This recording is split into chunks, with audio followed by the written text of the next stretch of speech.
कि मेरे खिलाफ जाति या धर्म को देखकर मेरे खिलाफ कार्रवाई की हो।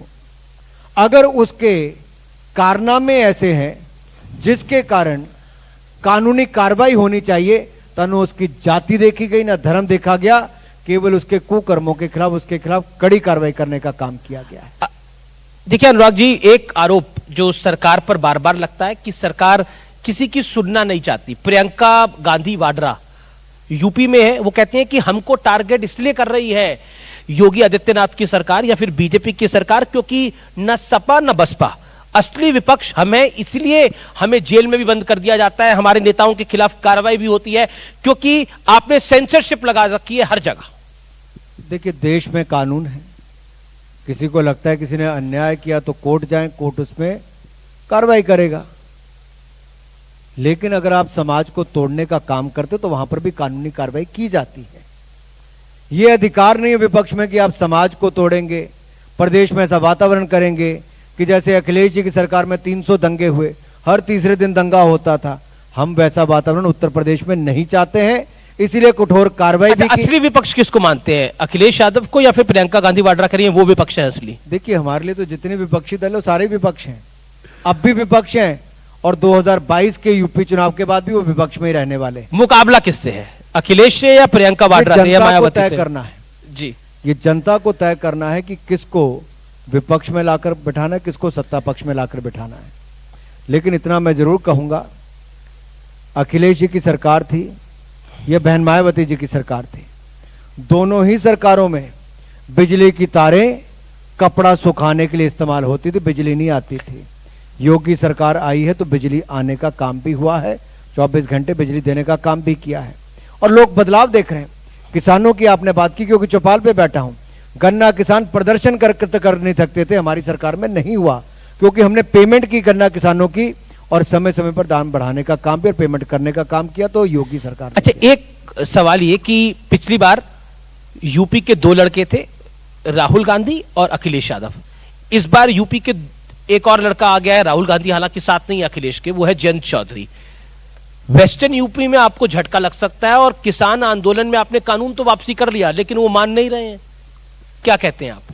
मुझे दुख इस बात का भी है अमित जी, मैं आपके ही चैनल पर कहना चाहता हूं, एक चैनल ने पिछले 6 महीने में, 10 महीने में, साल भर में यह नहीं दिखाया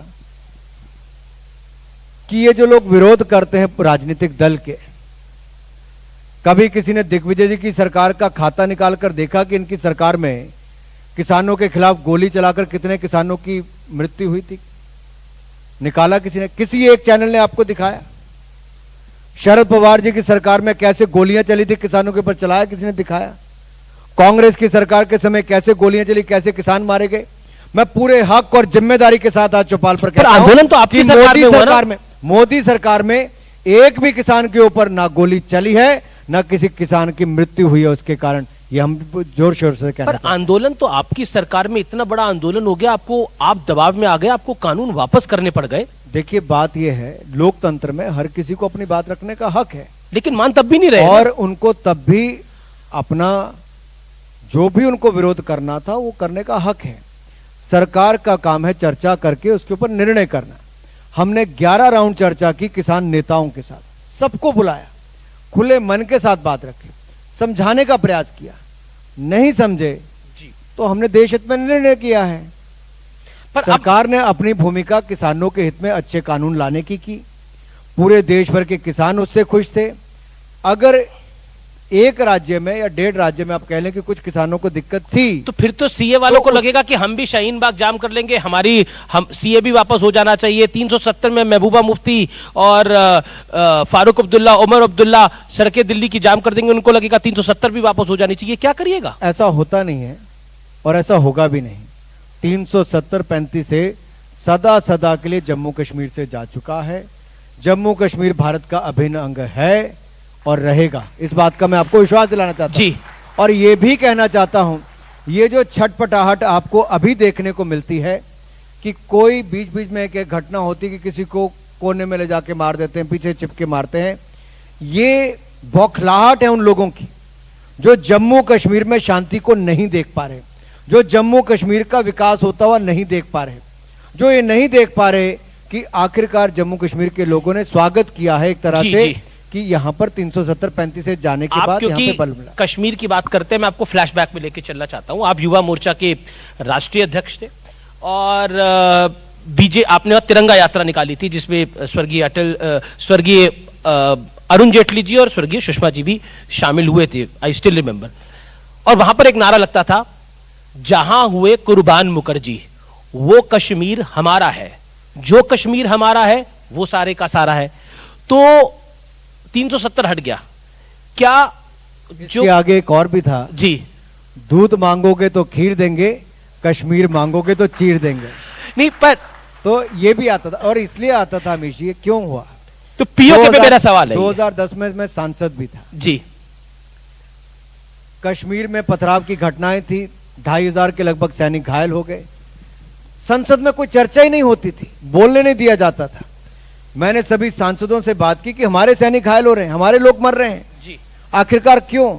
और यूपीए की सरकार कश्मीर को ज्यादा स्वायत्तता देने की बात करती थी। जी, एएफएसपीए को वापस, armed forces special protection act, इसको वापस करने की बात करती थी। हमारे फौजियों के ऊपर, सेना के ऊपर मुकदमे करने की बात होती थी। मैंने उसके खिलाफ प्रदर्शन किया। पहले इंडिया फर्स्ट प्रोग्राम चलाया पूरे देश भर में, फिर कलकत्ता से कश्मीर की यात्रा की। डॉक्टर श्यामा प्रसाद मुखर्जी के जन्मस्थली से उनकी बलिदान स्थली लाल चौक पे जगह हमने तिरंगा फहराना था। तो उससे पहले फारूक अब्दुल्ला जी के बेटे उमर अब्दुल्ला जी की सरकार में वहां पर पूरा रोक लगा दी गई, अंदर घुसने नहीं दिया गया। लेकिन हम तब भी गए, हमारे युवाओं ने तिरंगा भी फहराया और जो हमने संकल्प तब लिया था मोदी सरकार में कर दिखाया। 2019 में 370-35 से सदा सदा के लिए बाहर कर दिया गया है। पीओके पर वापस लिया आपका गया। क्या कहना है? पीओके पर आपका क्या कहना है? पीओके पर, पाक ऑक्युपाइड कश्मीर पर केवल अनुराग ठाकुर या अमीश देवगन जी का नहीं, पूरे देश का भी मानना, और पार्लियामेंट के दोनों हाउसेज ने ये यूनानिमसली रेजोल्यूशन पास किया है कि पाक ऑक्युपाइड कश्मीर भारत का ही हिस्सा है और भारत का हिस्सा ही पूरा बनकर रहेगा। जी, क्योंकि बिल्कुल आखिरी क्षण है और मैं ये बड़ा और उस पर नाजायज कब्जा पाकिस्तान ने किया हुआ है। भारत और पाकिस्तान का एक क्रिकेट मैच हुआ जिसमें ग्राउंड पे नमाज पढ़ी गई और उसके बाद वहां के मंत्री ने बोला ये इस्लाम की जीत है। आप खेल मंत्री भी हैं, क्या कहना चाहते हैं इस विषय पर? दुर्भाग्यपूर्ण है क्योंकि खेल, अगर मैं अपने देश में देखता हूं, जब मैं खुद भी खेलता था या बीसीसीआई का अध्यक्ष रहा, हम कभी ये नहीं देखते किस जाति धर्म से किसको सिलेक्ट किया गया। जी, और जब टीम में भी 15 खिलाड़ी आते हैं, वो कभी ये नहीं देखते कि वो किस जाति धर्म किस इलाके से आया है। पर हिंदुस्तान में भी पटाखे चले कई जगह। वो सब एक टीम के रूप में खेलते हैं। जी, और कुछ लोग अगर देश में